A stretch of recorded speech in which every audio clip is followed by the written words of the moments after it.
Hello. At 8 o'clock, we'll be bringing you September's Tonight at 8 live webinar, Maxwell's Equations in 45 Minutes. But with this year's RSGB convention just over a month away, we thought we'd bring you an interview with Mark Jones, K6WX, recorded at last year's convention, and who talks about his very popular hands-on microcomputer workshop.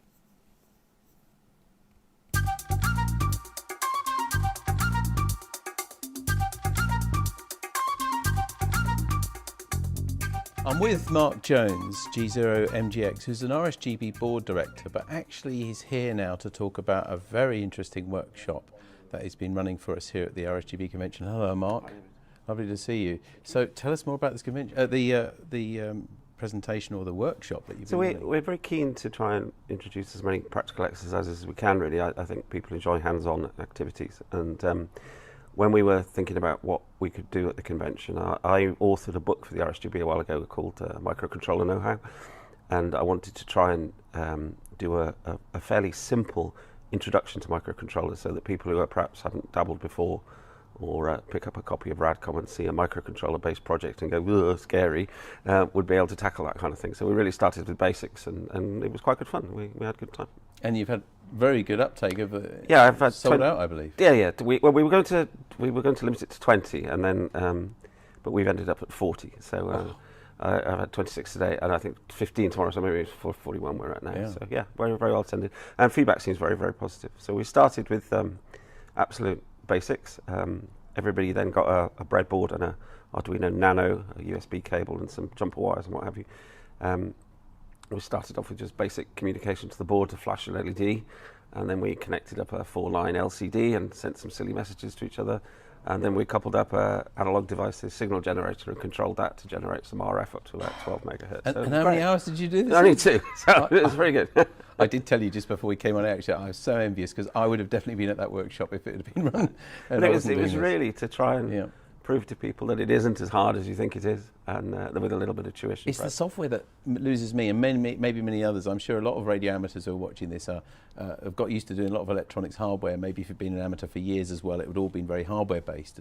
But now, of course, we're going over to software, and this thing, microcontrollers, which I guess is just as a sort of an extended version of a microprocessor. Isn't it? Can you tell us what the difference is between the two, actually? Yeah, so a microcontroller is a microprocessor plus memory and other peripheral devices all in a single chip, and it's dedicated to embedded software. So it's not like a home computer where you have a screen and a monitor in front of it. It's not intended to be something that you sit and interact with like that.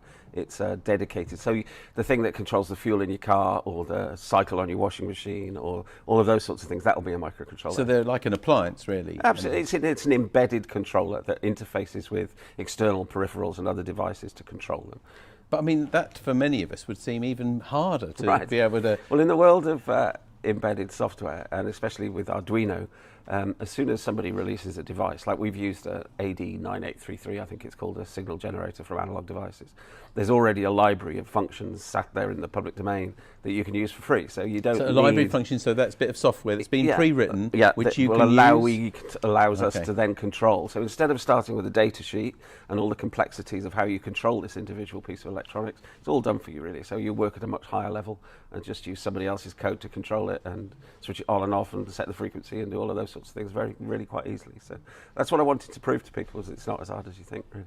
Yeah, and in this presentation, it's not a presentation, workshop, isn't it? Really? It's a hands-on workshop that you gave everybody one of these, for a remarkable price of £10, including your book, which is amazing.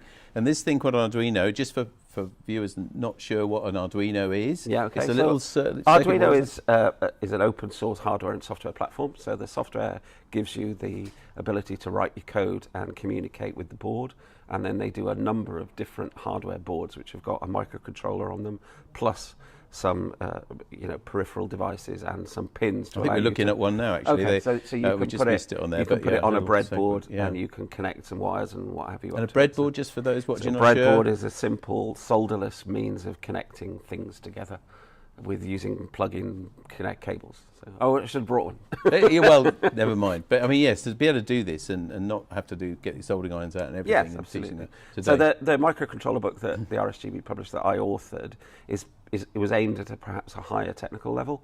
So I'm hoping that I've filled the gap now that the people that have been on the course now would have the knowledge to be able to tackle the projects that are in that book, which there's quite a lot of interesting things in there. I'm quite pleased with it. I think you might be asked to run this again, you know. It's looking that way. So, yeah. I mean, microcontroller, how accessible though for someone like me who's a reasonable electronics engineer, but just the software just frightens me.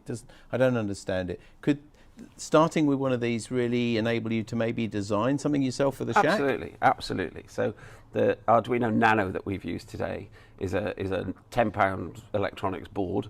The microcontroller itself costs £1.47 or something like that. Really?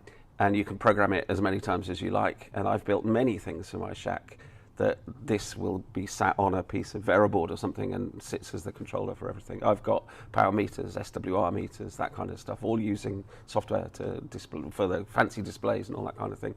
And you can do all of this very easily. Very while I've easily. got you here, it would be wrong after such a talk from Stuart about AI, Yeah. and you saw me holding the camera a moment ago. So Yeah. I'd love your views on AI, and is this the sort of thing that hobbyists can actually start building into their projects? Well, to some extent. I mean, I don't think there are many sort of AI library functions and stuff yet for Arduino, but you can certainly ask ChatGPT to write you an Arduino program to do something, or how do I interface to this with an Arduino, and it'll write the code for you. So again, you don't even need to write the software. So give us your perfect project then for an amateur now looking. Oh, I might Well, give that a go. one of my favourite projects that I enjoyed very much developing was using, if you connect up to a GPS, a lot of GPS receivers have a 1 pulse per second, very accurate timing signal. So you're basically using a cesium clock in the satellite to give you a very, very accurate 1 pulse per second. And you can use that then to discipline oscillators for very, very high accuracy. So I've got a signal generator in the shack at home that's run on Arduino software is running it.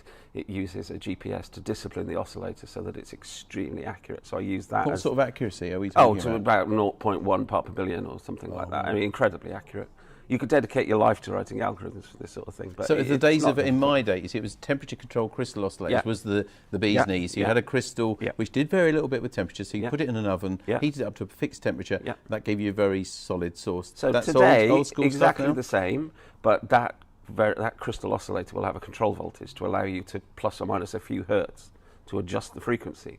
So what you will do using software is monitor the frequency accurately every second and decide whether you need to increment or decrement the control voltage slightly to keep the crystal oscillator exactly where it And where needs does to the be. GPS come into The those? GPS generates the very accurate 1 pulse per So second the master timing, sort of the master timing. timing for it. You still need to think about jitter and averaging and doing some, you can't rely on every single second being absolutely accurate, but it can give you the basis of a very, very accurate oscillator. Certainly very affordable compared to a cesium frequency reference or something that you might want if you were looking for that sort of accuracy. And you can achieve that sort of accuracy very easily with software. Finally, Mark, where do you see this all going now? You're someone obviously who's well involved with the technology of it and looking a bit further even than amateur radio. What are we looking at in 5-10 years' time? Everybody's talking about AI. Well, it's the thing of the moment. Yes, but, of but course where it do you is. see Of course it is. going? But all you've got to, I mean, what I'll do is look backwards, really. So, and as I presented just for a bit of fun in the course, in the workshop that I've just done. So when I was 14, I had a BBC B microcomputer. Okay, that cost my parents £399 in 1984, which I make about 1,400 quid today. So if you buy a one-shot programmable microcontroller, which is 50 times more powerful than that computer, is you can buy them for 40 pence. So you can work out where we're going, can't you? That's an amazing. Mark, thank you very much for joining us today. Great. And more importantly, thanks to running those workshops. I'm sure it's going to enthuse and inspire many people to give coding and all of the other things around. That's my hope. I really hope so. think you've succeeded. I've heard quite a good buzz already. Thank Thanks you very much indeed.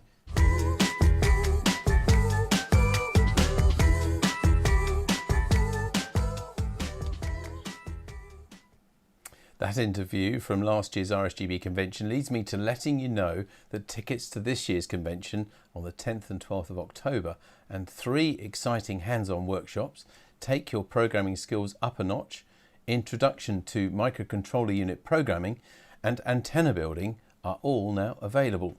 Workshop places are limited, so advance booking for these is essential, and you can book these and the convention tickets now at rsgb.org/convention. The title's on your page now. Well, tonight's live webinar, Maxwell's Equations in 45 minutes, starts shortly.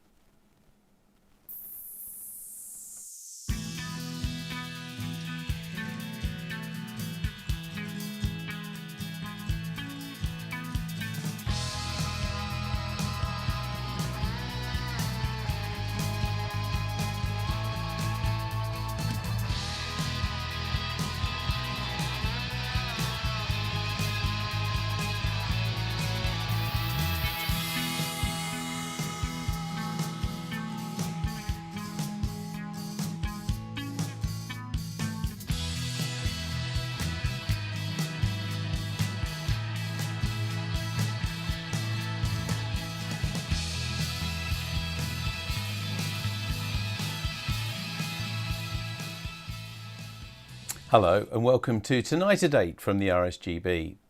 Scottish physicist Charles Clerk Maxwell's equations are the basis of understanding and calculating electromagnetic fields, which are, of course, at the very heart of our amateur radio hobby. Understanding these equations and how to use them may seem daunting, but tonight's guest promises to give us a valuable insight in just 45 minutes. So welcome to Kristen McIntyre, K6WX, who joins us live from California. Hello, Kristen. Can you give us a quick overview of your presentation this evening? Hi, David. Thank you. And I think you got it really perfect. It's a mysterious set of equations, and people look at them and they're pretty, scared when they see them sometimes. But they're really a beautiful work of mathematical art, and it's right at the heart of radio. And it seems impenetrable without advanced calculus. But I'm going to take you on a different way to look at it, and that's visually.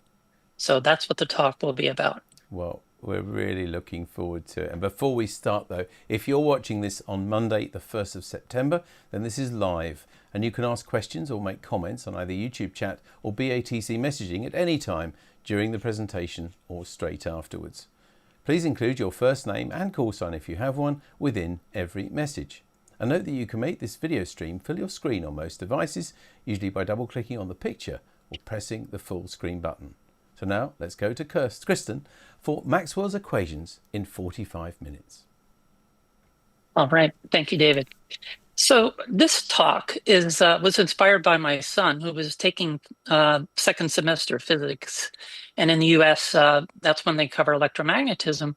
And we were talking about Maxwell's equations. And I said, well, I'd like to be able to do this in a reasonable manner in a short period of time. Can we do it? And he said, I think so.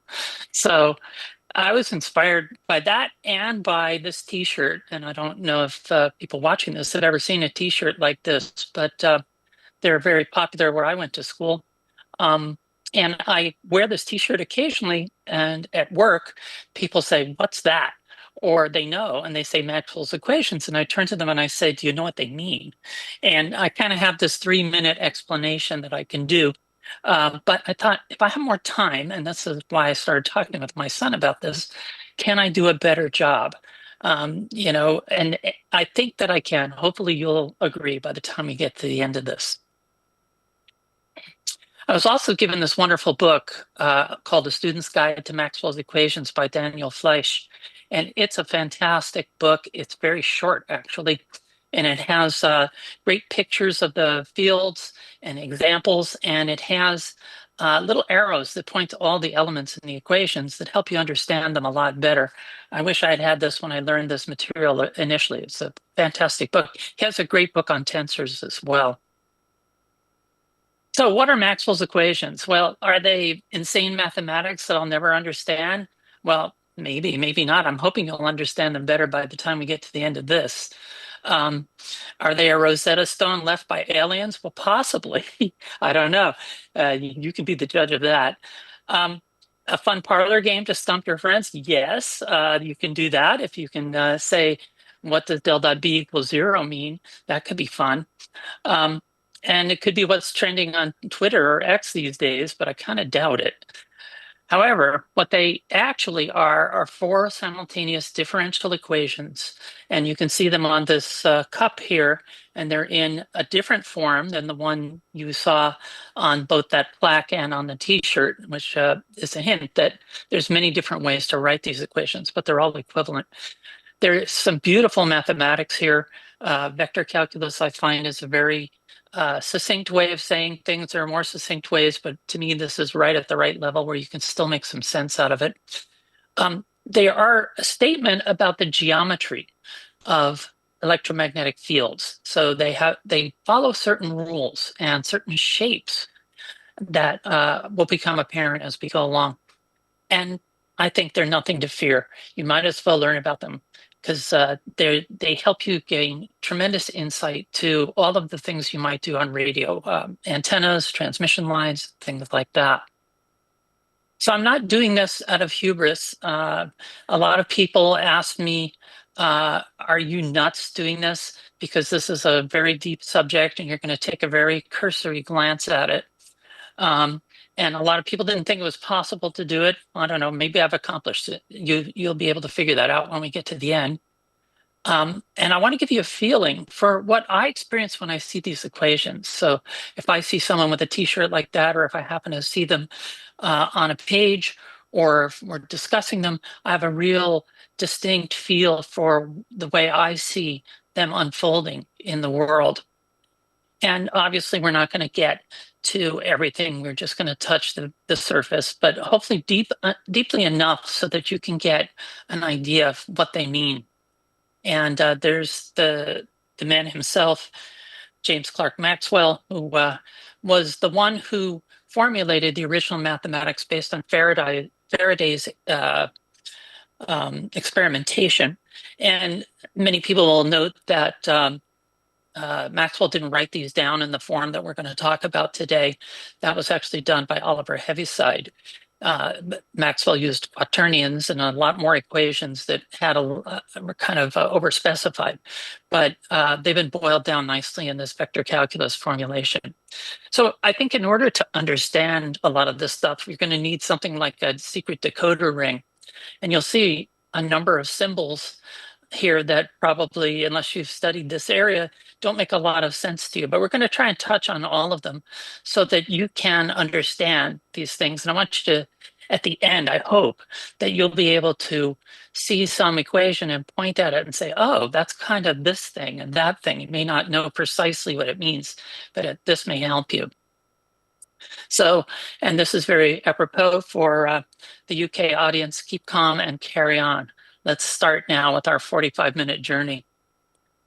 So we have to start with fundamentals, and this is necessary to understand some of the terms I'm going to be using and thoughts that we're going to explore. So we'll start with a thing called a scalar. And a scalar is just a number, and you can see an approximation of pi up there as a scalar. So scalars are numbers we deal with in everyday life, but we're going to extend that a little bit to a thing called a scalar field. A scalar field assigns a number to points in space, and a temperature map is a very common representation. Actually, you see a lot of these concepts in weather. So you may see me mention some weather stuff from time to time. You see it all the time in that domain. So a scalar field is like a temperature map that's got a different temperature for each point in the map. Now, a more sophisticated concept is a vector, and a vector has a length and a direction. And so we might have a length that's an approximation of pi and some direction that it points. We can extend this in the same way into a vector field. So we have one of those things pointing in a certain length for each point in space. And we see this if you've ever seen a wind map, especially we use those in aviation a lot, you'll see a wind map that has wind barbs that are essentially vectors that point in the direction of the wind and give you an idea of the magnitude. So that's a vector and a vector field. And for those mathematicians in the audience, those are also tensors of different ranks. So now we have to get into a little bit of calculus. Sorry, it's necessary, but they're really not so bad. Integrals can seem really scary, but I want you to think of integrals as just adding. We all know what adding is, right? So sums, they sum up things. The one without the circle in the middle means we're going to add up some stuff. And the one with the circle means we're going to add up some stuff over some geometry. And then there's the inverse of that, which we will use the del operator for. And that's that upside down triangle. And that means subtract. So you've got addition and subtraction. And with the del operator, we're usually talking about geometries as well. So we're going to do a lot of thinking about geometries here. And then one last thing is the time rate of change. And this is something we encounter in our life all the time. When you talk about speed, you're talking about the time rate of change of your position. And there's two symbols, but you can, from the purposes of this discussion, think of them both the same way. There's a d by dt, and then this funny backward 6 looking thing, which we call a partial derivative. And it means to keep all other things constant and just look at the time rate of change. But For us, let's just mean, look, whenever you see those symbols, that means how fast is something changing. Now, here's our first interesting concept, and this is directly applicable to understanding Maxwell's equations. And this is called divergence. And it's written as in a vector form like that with del dot A. And that's that del operator we talked about just a moment ago. And what it does is it takes in vectors and outputs numbers. And so that may seem very abstract, but it has a real practical application. It tells us if things are flowing into or out of some point or some enclosed space. So if we have, as you can see at the bottom here, a box, and then we have some things flowing in, we don't care what it is at the moment, and then we have some things flowing out. If all the things that flow in also flow out, then we consider that to have no divergence.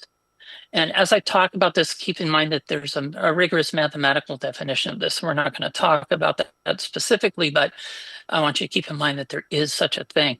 Now, if we have a situation like this where we have fewer whatever it is flowing in than we have flowing out, then we do have divergence. So it's not balanced in this case. So something is flowing away. You can think of this as like a source of something.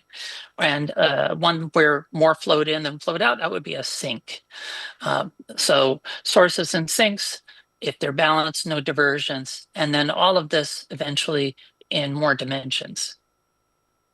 So here's something where we have something in the middle like this, and it's seemingly things are flowing out. So we would have divergence from this point in the center if a field looked like this. If we had a point over here, well, it becomes a little less clear. We'd have to look at it more carefully mathematically to see if there was divergence. It kind of looks like everything that goes in goes out, but not really sure. Maybe not the case because things are spreading out as they get farther away. What about something like this, where things go around in a circle? Well, in the center, it probably doesn't diverge. Again, we'd have to do the math to figure out if that's really the case. And for that point out a little bit farther, that's a little difficult. It might diverge, it might not. It might have some, but again, we'd have to do the math to figure out what's really going on. Now, the next one is curl, and we need these two operators to really understand what's going on. So a curl takes in vectors and outputs vectors. So we can take this thing and we can figure out whether something is rotating or not. And we have this curl vector that comes out of this that points in the direction of rotation. Now, that sounds difficult to understand, but I want to show you an example that may help. So if we had, think of this as like water flowing in a river, and these arrows represent the current. And we have a little propeller, like you can see here in the example. The question we answer with curl is, does that propeller rotate, and how does it orient? And so in something like this, where there was no difference between what's on one side of the propeller and what's on the other side, it probably wouldn't rotate. It might orient pointing up, but it probably wouldn't rotate. So we don't really care about where it's actually pointing. Now, if we do something a little different here, where the river's current flows at different speeds, depending upon what part of the river you're in, and you put that little propeller in there, you'll see that it probably does rotate, because things that are on the, say, bottom side here are flowing a little faster than the ones at the top. And that will also cause this to rotate, pointing up. And where up is like out of the screen. So it'll be pointing right at you as it rotates. And we have a rule for figuring out whether it points down or up. It's called the right-hand rule. But the idea is to understand if it rotates, how fast it rotates, and what direction is the rotation. Now, if we have something like this again, does it have curl? Well, in the center, it looks like it's rotating to me. So it's probably rotating, and it's probably, if we use that right-hand rule, pointing at me, the curl vector. If we look at that other X that's out more towards the periphery, not clear. It might rotate. It depends on how things fall off. So there's also a very rigorous mathematical definition for this, and we could use that if we had all of the data to understand whether that would rotate or not. But it's a little bit complicated in certain cases. And here's a case like we looked at before, where we have something in the center. Is that rotating? Well, probably not. But if we look at the one out towards the periphery again, could be. It's not clear. And here's one that's a bit tricky. If you look at something like this, is that a rotating field at that where the X is? Well, it turns out that it isn't. And so this illustrates that things that are curved don't necessarily curl. And this is the charge between two charged particles. But that point, or actually any point in those fields, will not curl at all. Here's another concept we're going to need to understand things a little bit, and that's called a Gaussian surface. And a Gaussian surface is a kind of a mathematical trick. And it's a trick where we allow ourselves to create a closed surface, which means it doesn't have any holes in it around something, and then analyze what's inside the surface. And it can be of any shape, but often we choose a sphere because it's easy. It makes the math easier. And it allows us to use a couple of things called the divergence theorem and the Kelvin-Stokes theorem that allow us to transform Maxwell's equations. And this is trying to allow you to have two different ways of looking at Maxwell's equations. Remember, I said earlier that you can write them in a number of different ways, and we're going to use that to, and we're not going to go into all the details, but we're going to use that to write Maxwell's equations in two different ways that give us different insights.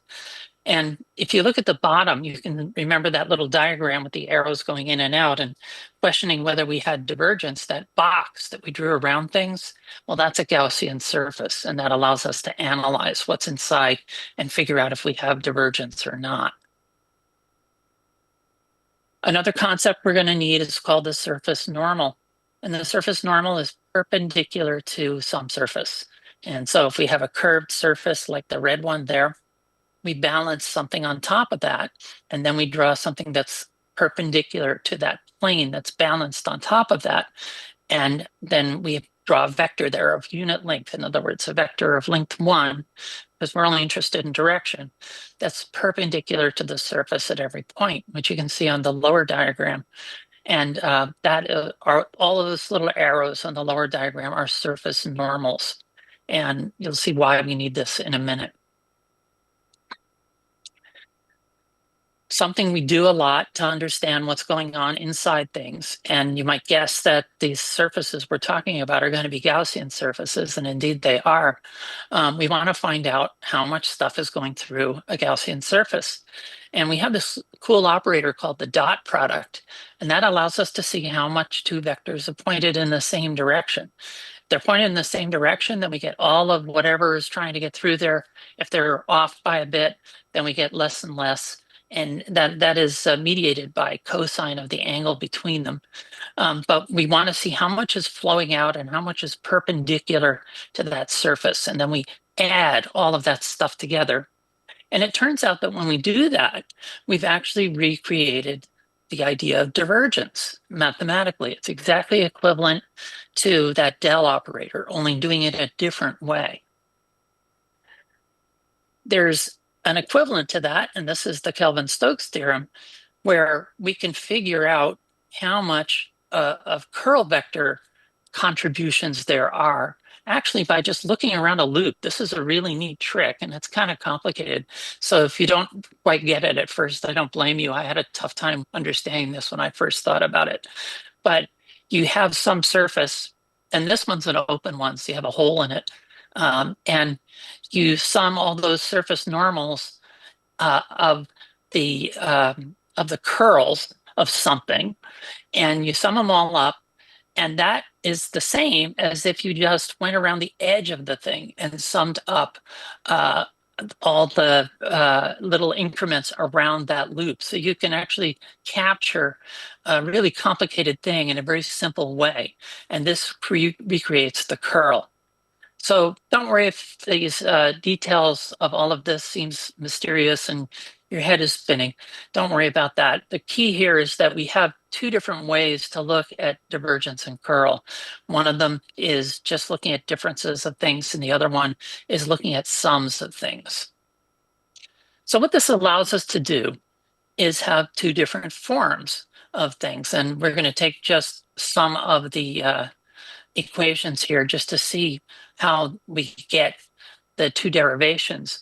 The differential form, to me, allows us to see the flows of things and the trends of where they're going. And then the integral form allows us to see sums of things around enclosures and what we call flux, which is how much of something goes through a surface.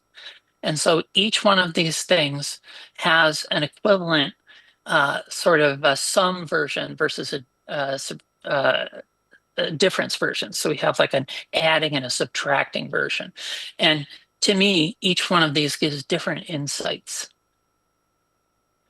And then as we get into Maxwell's equations, we have a whole bunch of symbols.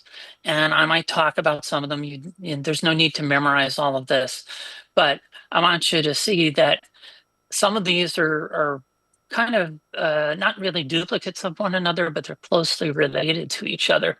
So we see a lot of times people will talk about the magnetic flux density B. You see B in these equations a lot, but B is also related to the magnetic field strength, which is H. And then we have current density, charge density. You can think about them as if they're the same thing for purposes of what we're doing here today. They're roughly the same. Same thing for the electric flux density, which is D, electric field E. You can think of them as the same. But there's two little weird symbols here that are necessary to keep in mind, and that's mu and epsilon, the magnetic permeability and electric permittivity. Those are important things. And you'll see them as expressed as constants in here. And they are important for some stuff we're going to talk about a little later. So don't worry if you haven't got all of these. I'll try to refresh your memory as we go. But they are responsible for the different forms of the equations that you see on a t-shirt or a cup or something like that. So you can see that the one at the top there says del dot D is rho. Well, D can be epsilon naught E. And so if we look at the bottom equation, we divide both sides by epsilon naught, then we have del dot E is rho over epsilon naught. So that's the same equation, just expressed in a different way. So let's get started on the actual four laws. And, you have a little bit of background now. Maybe we can make some sense of these. So we start Gauss's law for electric fields and charge. That's the first one. Then we have Gauss's law for magnetism. And this tells us the shape of magnetic fields for the first time. Then we have Faraday's law of induction. And this is the first time we talk about the relationship between magnetic fields and electric fields and time variation. And this is one of the most mysterious laws. And lastly, Ampere's law, which relates, again, electric fields to time-varying magnetic fields. So let's start with Gauss's law. So let's say we had some charge, some positive charge, just like this. We want to find out what's the shape of the electric field and what happens when there's no charge present. Well, Gauss's law is going to tell us about that. So we look at the differential form of Gauss's law, and we have the same setup here. We have some charge in the middle, a positive charge, let's say, and what it tells us is that the divergence, remember, stuff going away from something or coming towards something, is proportional to the charge. So the divergence is proportional to the charge. So we know that when we have a charge, we see divergent fields. That's an interesting thing. It tells us the shape. And then we know that if there's no charge, there's no divergence. So if we take the charges away and if we see an electric field, we know it doesn't diverge. And that's how we come up with diagrams like this. This is, for example, the two plates of a capacitor. And we can see how the fields move. They tend to diverge towards the edges there, and they straighten out because of the interactions between the individual charges that are close to one another. So we get a straightening in the middle. But how we determine those shapes is by Gauss's law. Now, if we look at the other form, the one that's adding stuff together as opposed to the one that's subtracting that we saw before, we can learn something that wasn't as apparent before. And that this is, I want to emphasize this, that these are perfectly equivalent to one another, but they kind of give us hints in different ways when we first look at them. So we're going to do that Gaussian surface trick and put all those surface normals on, and you can imagine that in 2 dimensions or 3 dimensions. And we're going to put that charge in the middle as we had before, and we're going to add up all of the electric field that's going through that surface. And what we find is that the amount of charge is proportional to how much of that field escapes from the surface. If we add it all up, it'll have a non-zero value. And so some of that electric field is going out elsewhere in the universe. And that tells us also, if we add up all of that electric field that's going up out into the universe, we can find out how much charge is in the middle. So we can know whether there's charge or not and how much charge there is by adding up all of that. We call it flux, the field that's going in or out of that surface. And if there's no flux, then we know there's no charge inside. Now, for magnetic fields, we have a similar thing. We're going to try and figure out what the shape of the magnetic field is and what happens when there's no charge. Well, we'll start with the differential, and let's say that there were magnetic charges if they existed. Well, then we would see divergence, but we haven't discovered any magnetic charges. We don't believe they exist. And so the law says that the divergence of the magnetic field, that del dot B up there, is 0. And that means that there are no magnetic charges anywhere in the universe, or at least that's what Maxwell asserts. And so magnetic fields will never diverge. So that's an interesting thing right there. We know something about the shape. They can't diverge.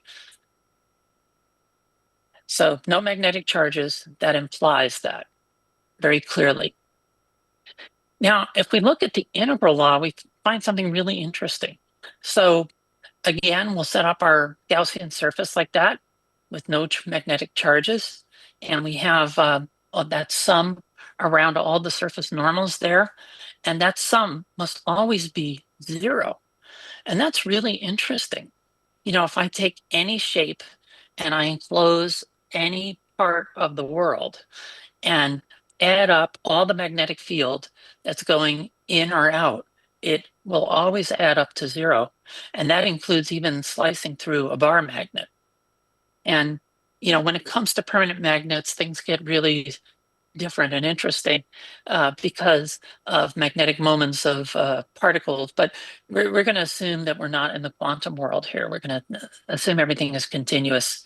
And so if we take any magnet or anything, we put a box near a transmitter or anything like that, we'll find that all the magnetic flux that goes in comes out. And so the net will be 0. Now, for the first time, we're going to talk about Faraday's law of induction and time rate of change and how these fields are linked. So if everything we talked about before has been static, there's been no change with time. And here we see the first hint that electric and magnetic fields might be different aspects of the same thing. And so we have at the moment in our understanding that all electric fields diverge and all magnetic fields curl, but that's not quite true. Once we use Faraday's law of induction, we can start to see that as we have time varying magnetic fields, we get curling electric fields. So the electric field shape is different when it is linked to a magnetic field. And so that's a really interesting thing too. So if we look at the shape of the field, we can determine its origin or what it came with. So the differential version of Faraday's law tells us something about the shapes. So we learned that the curl of the electric field, that's the left side of that equation there, del cross E, the curl of the electric field is proportional to the time rate of change of the magnetic field. So you can begin to decode these equations. So we've got curl on the left, and on the right we have time rate of change. So if we take a magnetic field and we make it change, we wave a magnet around even, you'll get a curling electric field from your perspective. So if you see that curl, that means there must be a time rate of change of that magnetic field. So this is the beginning of radio. It's a hint that where we're going to go at the end. If we look at the integral form, we learn other things, or at least other things are apparent on the surface. So this says something really interesting about the magnetic field and voltage and electromotive force. And this was this is one of the most mysterious and deep, law that has deep implications. So if we try to decode this equation here, on the left-hand side, we have electromotive force, or we can also measure that as voltage around a loop. And that's also what's called the Lorentz force, which is the magnetic force.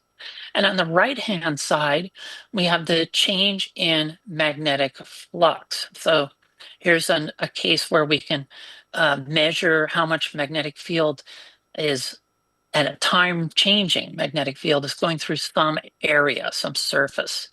And this allows us to think about things like motors, generators, transformers.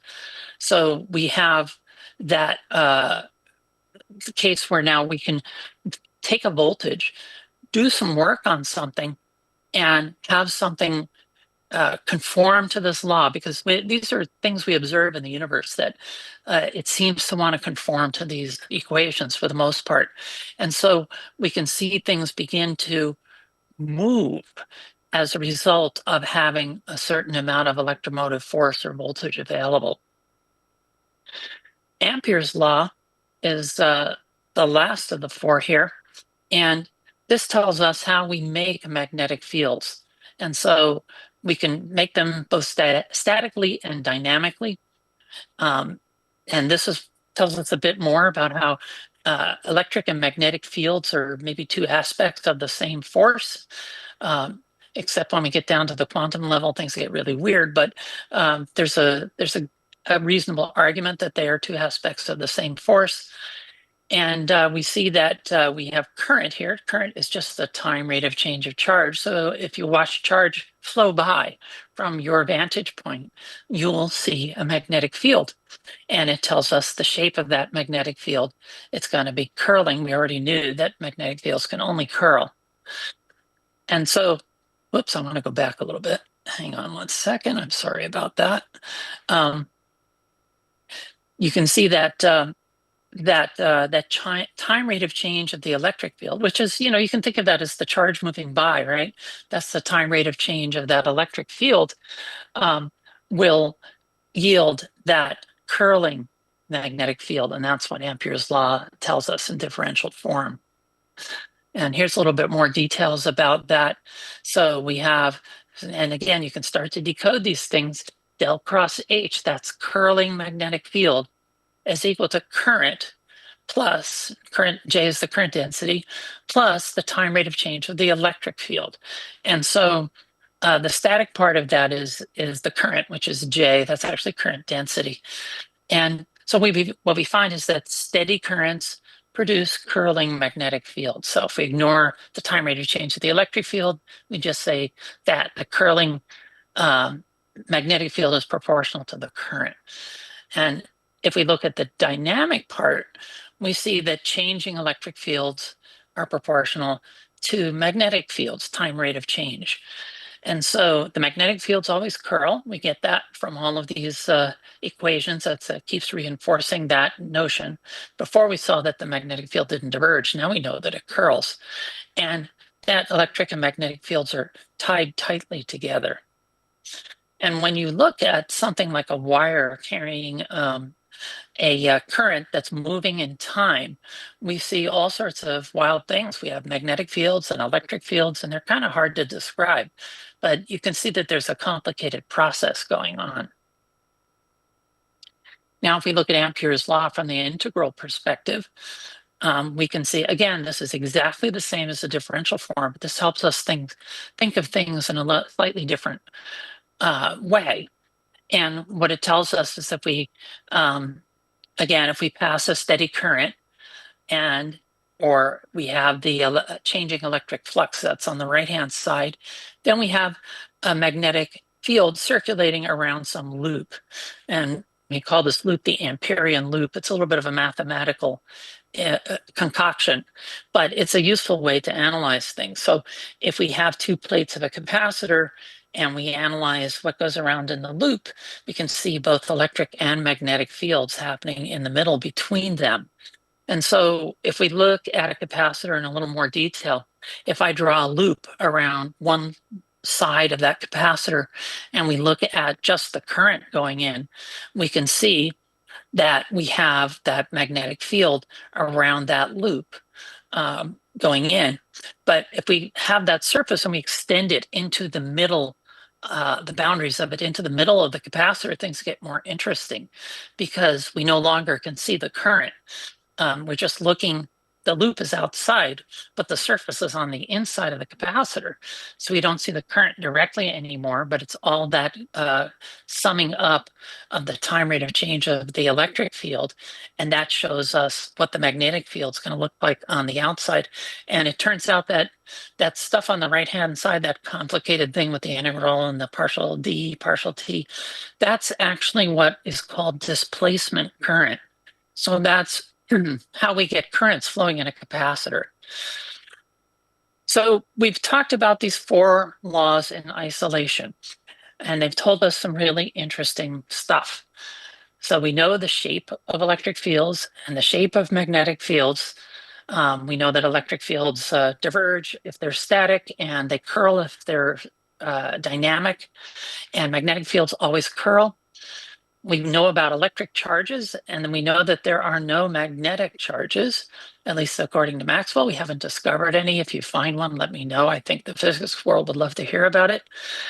We know how to make static magnetic fields by passing a current through something. And we've gotten hints that there's something deeper going on here, a deeper linkage between electricity and magnetism. Now, what happens if we take these and we weave them together? Now, we have these four equations. They are simultaneously all true, and they represent constraints on electricity and magnetism, kind of holding the shapes of them. And the dynamic part of all this stuff that talks about time varying, is really interesting.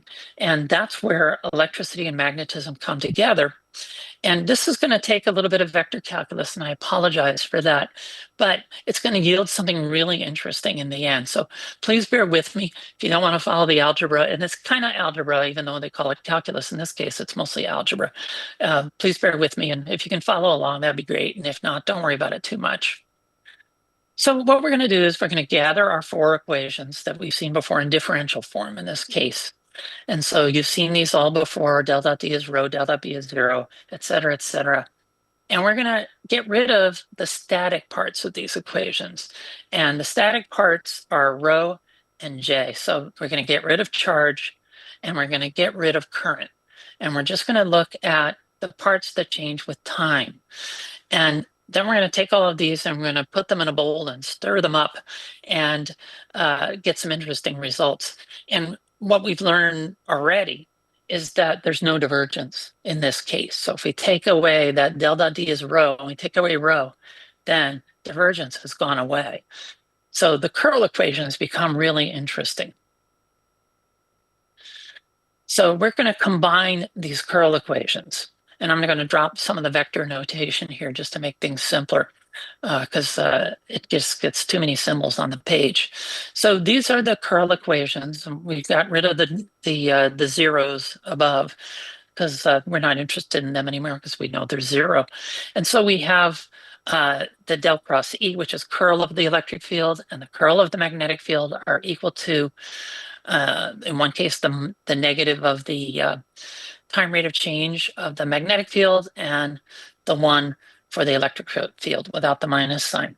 And then on the very right-hand side, I expanded that to include mu and epsilon, which are these two magic numbers that tell us how much the electric and magnetic fields permeate space. They're kind of constants, at least in a vacuum. And then we have with them, when we have the naught there, when mu naught, epsilon naught, means in a vacuum. So let's just talk about a vacuum because it gets very complicated otherwise. So we'll just use those in that form, and I think that will help us.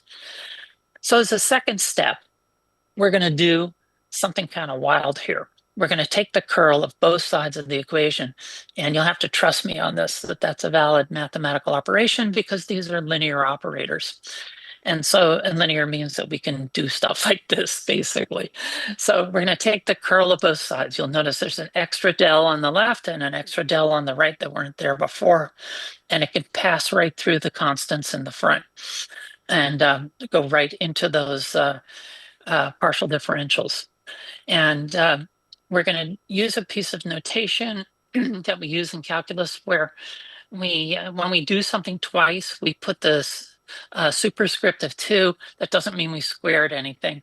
It just means we did it twice. And so I'm going to simplify a little bit by taking those funny backwards 6s, which represent our partial differential, and put the 2 in there just to make it a little bit easier to look at. So don't worry, I'm going to write this again on the next slide. So we're going to go over here and we're going to apply this really nasty looking identity to this. So these are the same equations that we had on the previous slide. And there's this calculus identity that looks, if you look on the left-hand side of it, excuse me, it looks very similar in form to the left-hand side of the two equations we're interested in. And it has a bunch of junk on the right-hand side that looks kind of frightening, actually. You know, what's this del and del dot A and del squared and blah, blah, blah. It looks kind of scary, but we're going to decode that too. And so we know that there's no divergence, right? We've learned that in this situation where we've gotten rid of charge and current, we have no divergence. So that was from those two equations that you see on the top. So that allows us to take that piece and just throw it away. So that's gone, which is very nice because that looked really frightening to me. And so let's rewrite things a little bit using this identity. So we know that there's del cross A, where A is any arbitrary vector field. We can take that and substitute what's in on the left-hand side for that and put it down there and in the next step of the equation and rewrite those equations with a little bit of algebra to what you get into the box at the bottom. And those are what's called the wave equations. And I've used this symbol C to represent 1 over the square root of mu naught epsilon naught. And that makes them a little less cluttered too. And C is a really interesting value. We'll talk about that in just a second. But you can see we have a couple of equations that are still kind of mysterious, but they're going to tell us something really interesting in a second or two here. So what this means, believe it or not, is that radio is possible. And what it tells us is that time-varying electric fields and time-varying magnetic fields travel together and that they actually disperse. And we also learned that they're at 90 degrees opposed to one another, which is what that minus sign tells us. And you can see sort of a very simplified diagram of what this might look like in just not all the dimensions. But what we learn is that it spreads out spherically. So, you've probably seen an animation like this before, where the electric and magnetic fields are 90 degrees to one another and they seem to be traveling in a line, but they're not really traveling in a line. They actually travel spherically like this. And that's what that del squared A business is telling us. So del squared of E and del squared of H says that these are spreading out. And remember, I talked about C before as 1 over the square root of mu naught epsilon naught. Well, it turns out that C is the speed of light. And so this is telling us that this electromagnetic energy spreads out in a spherical fashion from a point at the speed of light. And that is radio right there. So they propagate these fields, and they are intrinsically linked to one another. In many ways, they are the same field. And we have different modes of propagation. They depend on other constraints that we haven't talked about in any of this discussion, that have to do with what's called boundary conditions. We skipped over all of that, but boundary conditions help us to reshape these fields. So a dipole has a geometry. The dipole wires represent boundary conditions. Same for a transmission line or a waveguide. They all represent boundary conditions that reshape these fields. So if we have, for example, an open wire feeder like this, it shapes the fields in a certain way. It's guiding them, if you will. If you look at where the energy goes, it actually flows in the fields, not in the wires, but the wires provide constraints that shape the fields. And so you get things like this, where when you have a waveguide, you can actually get different modes depending upon other constraints, what the frequency is, which translates to spatial dimensions. But you get these fields that do things at the edges because of boundary conditions. And sadly, that wouldn't fit in 45 minutes. So we're not going to talk about those boundary conditions. And, there's an interesting aspect of this too, which is that mu naught and epsilon naught we talked about before, which are kind of properties of the vacuum of space, are not necessarily constant. When we have a material, and that material changes mu or epsilon, this changes how fast things apparently spread out and can actually bend the path. And so this is how we get refraction. So you come from one medium where we have a certain mu and epsilon, and then we get to some boundary where we have a different mu and epsilon, and we can get some turning and changing of speeds, bending paths. This is how you get the bent spoon in the glass of water, believe it or not, is a byproduct of looking at these wave equations. And you can also get things like index of refraction out of that and the equations for that. And also ionospheric refraction. So when your HF radio signals go up towards the ionosphere, they people say they bounce off the ionosphere. That's not precisely correct. They actually refract, which means they go towards a boundary that's not just one boundary, but an area where that mu and epsilon are changing, and that causes the fields to move. And mu and epsilon can be very complicated. They can actually be rank 2 tensors in non-isotropic materials. So it kind of gets complicated, but let's not think about that because it makes my head hurt. And when you look at these fields, they get really complicated. This is just the electric field. Hopefully this animation comes across the internet all the way from California to you guys. You can see the electric field spreading out like this and complicated interactions with the fields. You can see how complicated this is. We have 3 dimensions of space. We have 3 dimensions of the vector's direction of pointing. We have the length of that.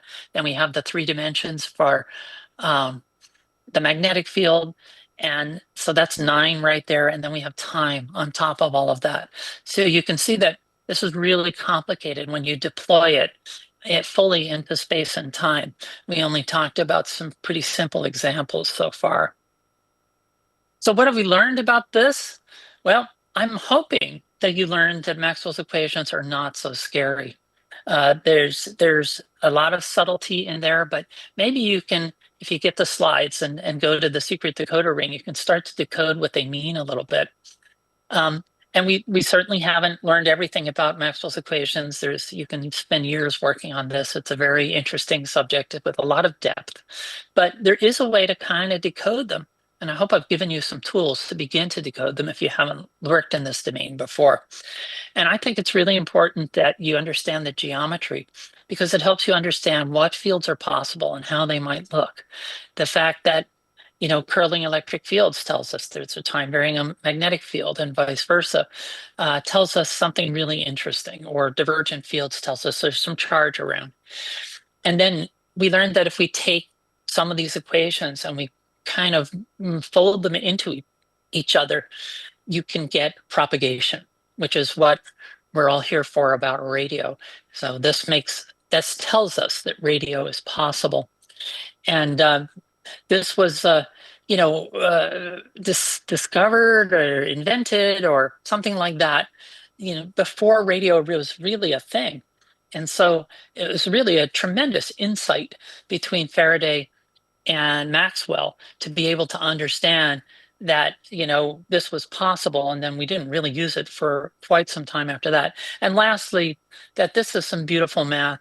And I hope I've given you just a taste of what it's like to be able to work in this world with a little bit of the calculus. I'm sorry I had to go into it, but I think it really helps understanding if you can get something out of it that way. If you're interested in more information about this, I can point you again at the Student's Guide to Maxwell's Equations, Daniel Fleisch. It's a great book. I have it on my bookshelf right here. He's a wonderful author. He has a book, another couple of books like this, and actually a really good YouTube video explaining tensors that was very insightful. Any second semester undergraduate physics text will have the beginnings of all of this stuff. There's also Wikipedia, but I don't know if I recommend Wikipedia because it's very terse and very mathy. And so I don't necessarily think that's the best way to start out. But there's also MIT OpenCourseWare for 802, which is semester physics. The Walter Lewin treatment is really great. There are others up there, I'm sure. And if you really want to go deep, the two classes, 6013 and 6014. 6013 is the statics, and 614 is the dynamics of electromagnetic fields.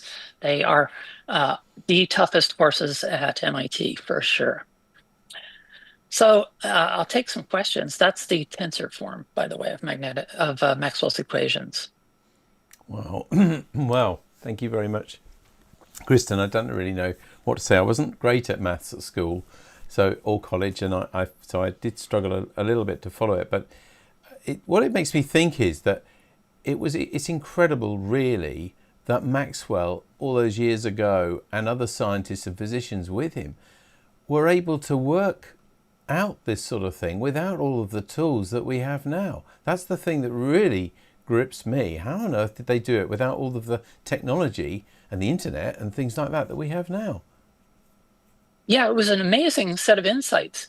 The whole thing about the speed of light, there were people trying to measure the speed of light at that time, but Maxwell really had no idea that that mu and epsilon would have anything to do with the speed of light. There was a suspicion that maybe that was it, but he didn't really know. And all of these insights were kind of based off the measurements that Faraday did. So Faraday liked to play around with electric and magnetic fields and batteries and wires and charging things and doing measurements. And those measurements led Maxwell to kind of say, well, maybe it looks like this, and to write that down. And it was just an amazing bit of insight. It really was. And looking at your graphics and everything, just shows that they had none of that. Incredible. Anyway, we hope you've enjoyed this at home. If you've got any questions or comments you'd like to share and haven't done so already, please do so now on either YouTube chat or BATC messaging. And please don't forget to include your first name and your call sign in your messages if you can. So I said about how amazing I think that it was that those inventors and scientists and physicists who did all of that all those years ago, and who knew that magnetic fields curled. I didn't, for sure. How important in the scale of other physicians who'd worked out these formulas. How important were they to the world, you feel, back then? You mentioned other scientists who discovered other people like Gauss and things like that, but how important would you grade Maxwell's equations? Well, I think they're only increased in importance as we move through the 20th century. So these insights came in the 19th century, and when it was originally appeared, it was kind of like, well, that's very interesting, but what do I do with it?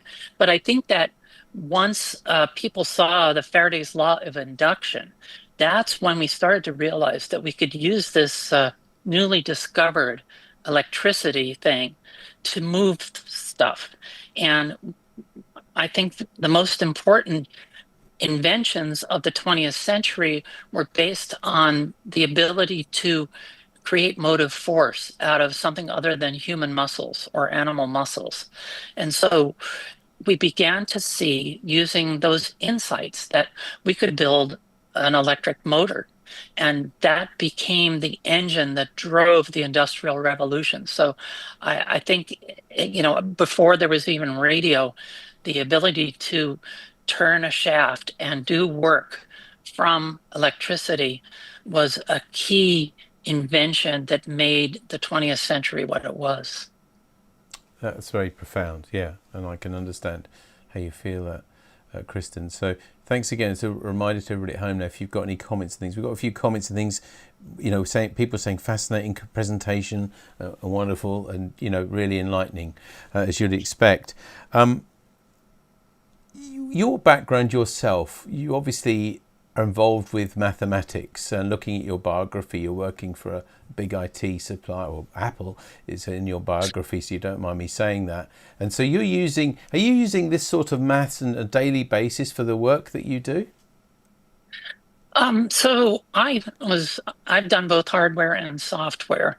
And so I use it actually in both places. So I have designed some antenna systems for things that wasn't based so much on the mathematics that was in here, but on the insights from the mathematics, let's say.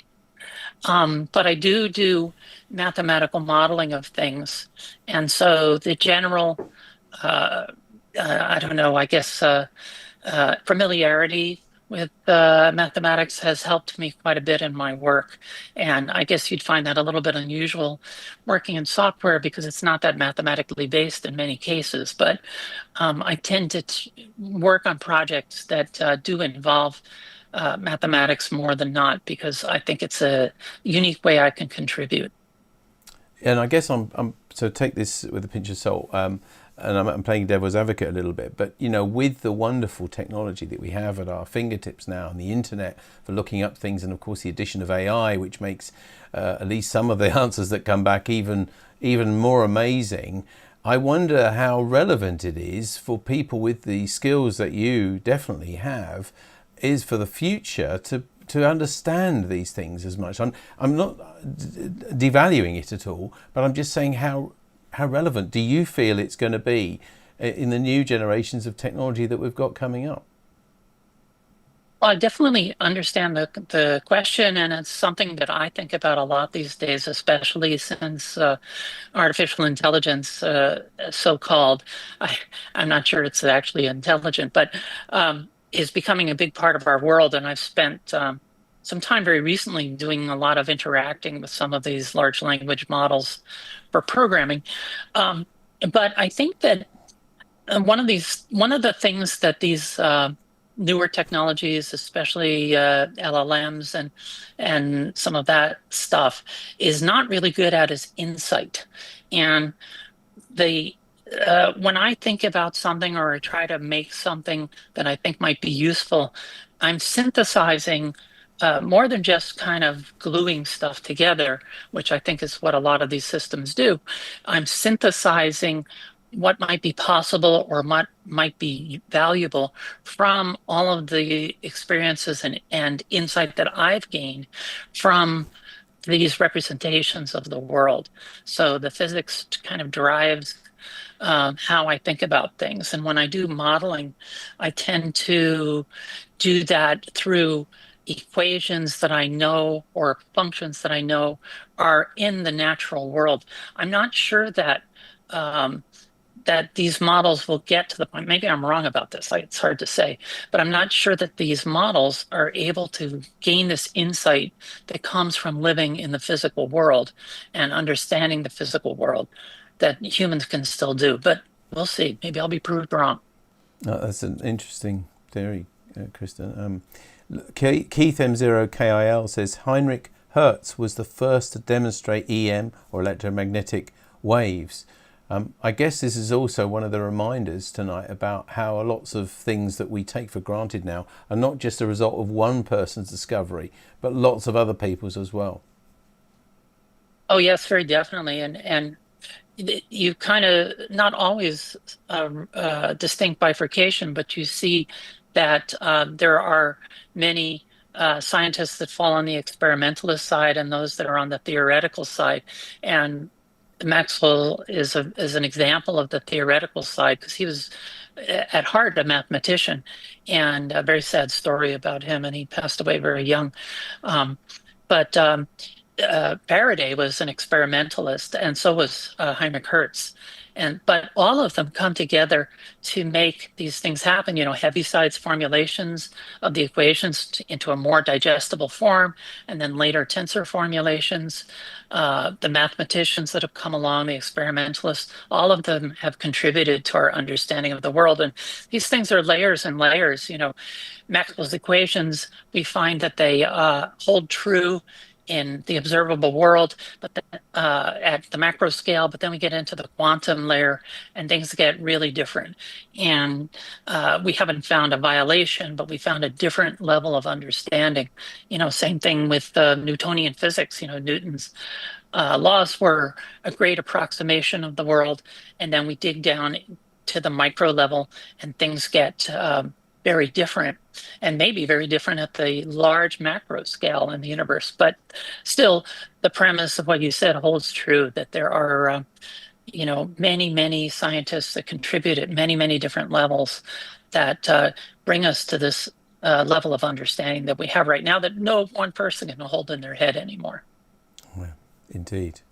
WECB640, that's the YouTube name, I'm sorry I don't have your actual name, says that Walter Lewin is superb, an excellent suggestion for further study, and the videos are all on YouTube, they say.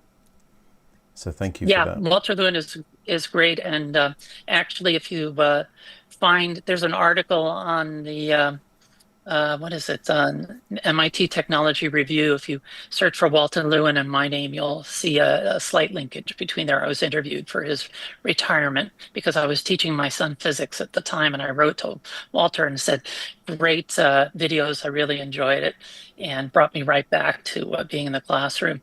And he graciously included a little quote from me in there. Wow, that's wonderful. That's a lovely credit to you, Kristen.